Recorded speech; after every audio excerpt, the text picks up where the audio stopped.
Hello बच्चों, let's read the question and the question says most of the CO2 is release during option a glycolysis, option b Krebs cycle, option c lactate fermentation, option d oxidative phosphorylation. जो हमारा option d है oxidative phosphorylation, जो ये word है ये use किया गया है इनडायरेक्टली इलेक्ट्रॉन ट्रांसपोर्ट सिस्टम के लिए। अब हम देखते हैं ग्लाइकोलाइसिस जो होता है उसके अंदर CO2 रिलीज ही नहीं होती बिल्कुल भी। क्रैब साइकिल जो है उसके अंदर होती है हमारे पास एक साइकिल के अंदर 2 CO2 रिलीज होती है। लैक्टेट फर्मेंटेशन जो है उसके अंदर CO2 रिलीज नहीं होती। देखिए पायरुविक एसिड होता है,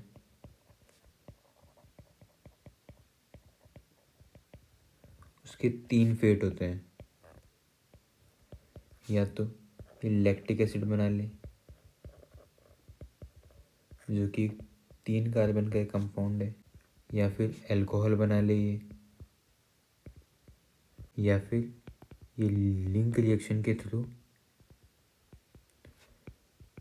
एसिटाइल कोएंजाइम ए बना ले और फिर फर्दर ये एसिटाइल कोएंजाइम में चला जाए क्रेब साइकिल के अंदर।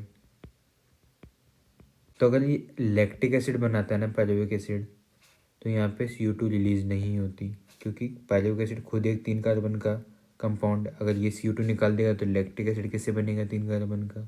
ठीक है, तो यहाँ CO2 नहीं निकलेगी। CO2 रिलीज होती है जब ये अल्कोहल बनता है, क्योंकि अल्कोहल है 2 कार्बन का, तो कार्बन अगर इसको कम करना है तो CO2 रिलीज करनी पड़ेगी, तो इसके अंदर CO2 रिलीज होगी। जब पायरुविक एसिड एसिटाइल कोएंजाइम में बनाता है तब CO2 रिलीज होती है, और क्रैब साइकिल के अंदर तो CO2 हमने देखा कि 2 CO2 रिलीज होती ही होती है। ऑप्शन सी के अंदर लैक्टेट फर्मेंटेशन के अंदर भी CO2 रिलीज नहीं होगी। और ETS जो है हमारा इलेक्ट्रॉन ट्रांसपोर्ट सिस्टम, वहाँ मेनली जो रोल है वो है इलेक्ट्रॉन का, वहाँ CO2 रिलीज नहीं होती। तो रिलीज कहाँ होती है? क्रैब साइकिल के अंदर, वो भी 2 मॉलिक्यूल ऑफ CO2। हमारा करेक्ट आंसर हो जाएगा option b Krebs cycle. Hope you understood it well. All the best.